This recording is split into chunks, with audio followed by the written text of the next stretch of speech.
Nerede? Nerede? He?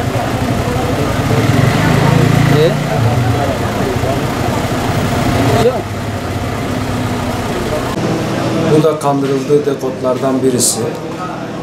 19.200.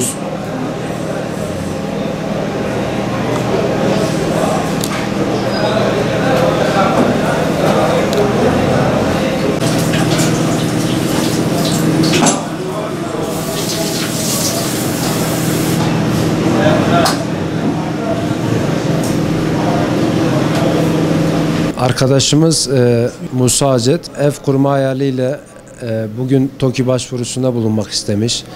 Bilmediği için Google üzerinden TOKİ başvurusu yapmak istemiş. Siteye girdiğinde direkt E-Devlet'e yönlendirilmiş. E-Devlet'te de formu doldurduktan sonra 19.000 TL bir ücret karşılığında başvurunun onaylanacağını görmüş. Bunu bir bana aktarmış. Beraberinde devamında tapu masrafları gerekçesiyle bir 27.000 TL daha talep edilmiş. Onu da farklı bir IBAN'a atmış. Sonra bize bu durumu izah ettiğinde biz dolandırıldığını fark ettik. Emniyete gitmesini söyledik. Kendisi emniyete gidip başvuru yapmış.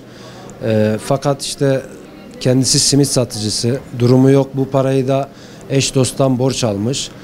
Bizim isteğimiz emniyet güçlerinden bu işi hızlandırmaları, bu arkadaşımızın mağduriyetini gidermelerini istiyoruz.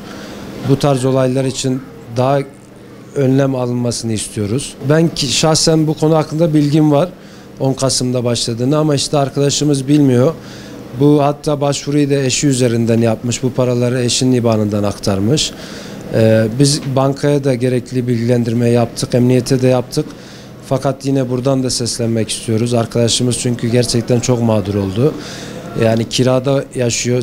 Seyyar simit satarak evini geçindiriyor.